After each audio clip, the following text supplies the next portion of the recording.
Bonjour bien-aimés, nous sommes dans la joie de pouvoir partager ce petit temps si précieux que Dieu nous a donné, partager donc la parole de Dieu.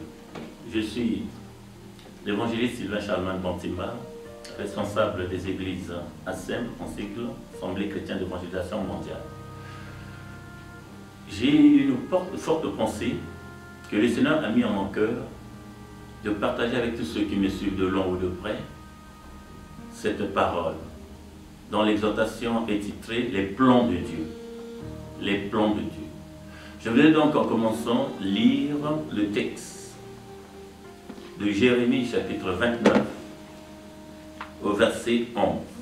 Il est dit ceci: « Car je connais les projets que j'ai formés sur vous, dit l'Éternel, projet de paix et non de malheur, afin de vous donner un avenir et de l'espérance. Vous m'invoquerez et vous partirez. Vous me prierez et je vous exaucerai. Vous me chercherez et vous me trouverez si vous me cherchez de tout votre cœur. » Voilà donc la base de cette exhortation titrée « Les plans de Dieu ». L'Éternel Dieu qui est notre Créateur a évidemment des plans pour nous. Il ne pouvait créer l'homme sans avoir des plans pour l'homme. Et là, dans ce texte de Jérémie, il révèle un peuple qui croyait en lui. Et j'ose croire à vous qui me suivez, vous croyez à l'Éternel Dieu. A fortiori, vous croyez en Jésus-Christ de Nazareth. Il a pour nous des plans que nous découvrons tous les jours par la lecture de la Bible, par l'écoute des prédications de tous côtés qui viennent. Mais des plans que nous découvrons aussi par ces merveilles. Chaque matin, lorsque nous nous réveillons, nous nous rendons compte que Dieu nous compte parmi les vivants. Et beaucoup d'autres événements. Alors ici, le Seigneur s'adresse à son peuple. Et vous l'êtes, et je le suis aussi par grâce. Il a pour nous des plans. Beaucoup de ceux qui croient en lui voient ces plans s'accomplir. Alors, quels sont ces plans? Déjà, il dit dans ce texte, les plans d'avenir.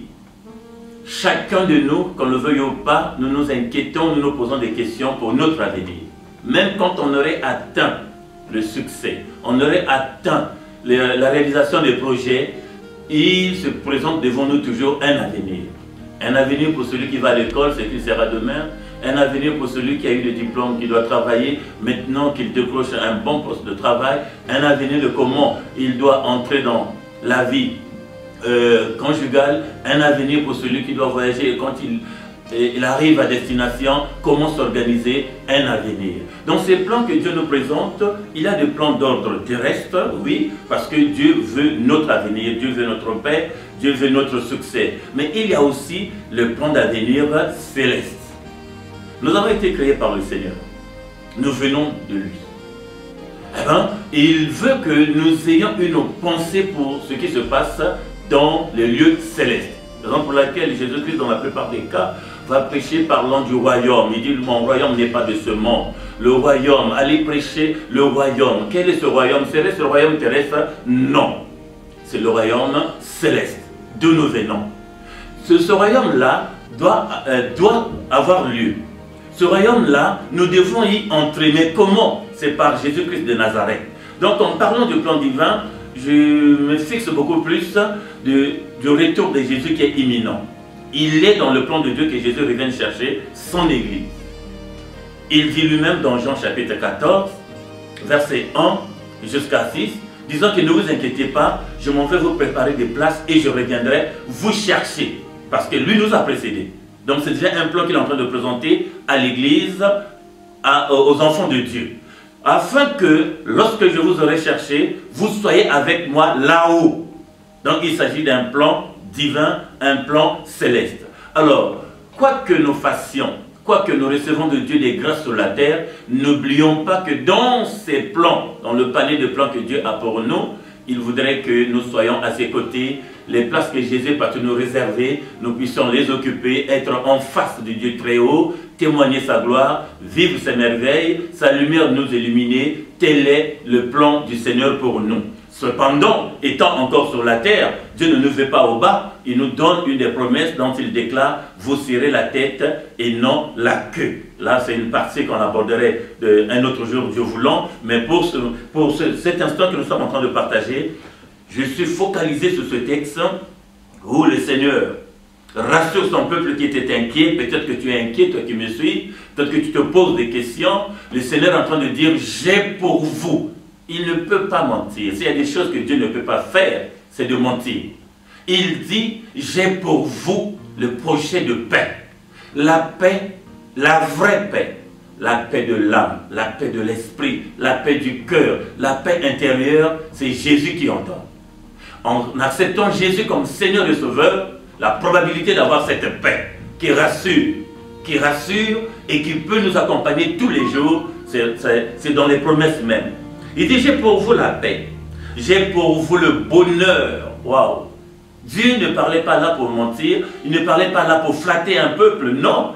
Il rassurait son peuple disant que le bonheur, vous ne l'auriez pas ailleurs si ce n'est qu'en moi. J'ai pour vous le bonheur. Pour toi qui m'écoutes, mon frère, ma soeur, bien-aimé, je ne sais où tu te trouves, le bonheur, c'est une promesse que Dieu a donnée à ceux qui croient en lui.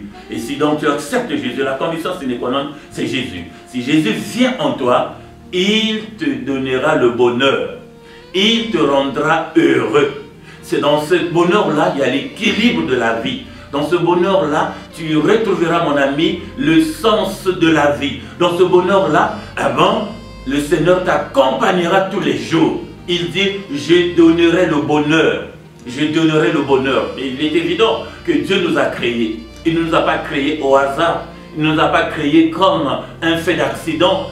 Il a réfléchi aisément et il a décidé de nous créer. Et en nous créant, vous verrez dans le texte de Genèse où le Seigneur est en train de montrer que du premier texte de Genèse, Dieu se met à créer les choses dont l'homme aura besoin. Deuxième texte, évidemment, quand on arrivera au troisième texte, Dieu crée l'homme. L'homme vient trouver là un monde merveilleux. Dieu le place dans le jardin d'Éden. Éden, dans sa définition, veut dire un lieu de délice, un lieu merveilleux. Donc l'homme qui est créé trouve là un monde beau. L'homme trouve là un bonheur. L'homme est là dans la joie. L'homme se ravit. L'homme ne manque de rien jusqu'au jour où Dieu vient à faire la complémentarité de la création en prenant une de ses côtes et forme la femme qui sera le compagnon d'Adam. Donc Dieu nous promet le bonheur. Le monde ne peut pas nous donner le bonheur que Dieu a déjà dans sa prédestination prévu pour nous. Le vrai bonheur. Il est dit dans le livre de Proverbes que Dieu donne et ce qu'il donne est suivi d'aucun chagrin. Donc voilà un peu, le bonheur on ne le cherchera pas auprès des marabouts, auprès des féticheurs, auprès des magiciens. Dans les systèmes traditionnels, le bonheur c'est Dieu qui en tient. Éphésiens est en train de dire tout a été créé par lui et pour lui. Tout est entre les mains du Seigneur. Donc mon frère, ma soeur, bien-aimé, ce qui peut faire ton bonheur, c'est Jésus seul. Lorsqu'il vient dans ta vie et qu'il prenne place dans ta vie, il assurera. Comme les parents que nous sommes, nous nous efforçons tant bien que mal à assurer l'avenir de nos enfants. Eh bien, l'Éternel est le responsable de nos vies. Un jour, Jésus, dans la prédication, déclarera ceci. Écoutez, vous les hommes avec la nature du péché, vous arrivez à faire du bien. Lorsque l'on vous demande du pain, vous en donnez, de l'eau, vous en donnez. Alors, à combien plus forte raison l'Éternel Dieu n'en donnera pas à ses enfants? Vous voyez donc le bonheur que nous attendions, c'est Dieu qui est capable de nous en donner sans chagrin, sans compromission et sans sacrifice. Voilà un peu, bien aimé, en partie je dis bien, parlons du plan de Dieu. C'est un thème assez long, assez profond, mais j'ai soutiré dans ce plan-là le côté du bonheur où le Seigneur nous a prévu, et puis du côté du plan d'aller dans le ciel, parce que d'ailleurs nous ne resterons pas éternels sur la terre. Jacques est en train de dire, vous êtes étrangers sur la terre. Donc j'ai pensé ce matin partager avec vous, que Dieu vous bénisse, que Dieu soit avec vous. Amen.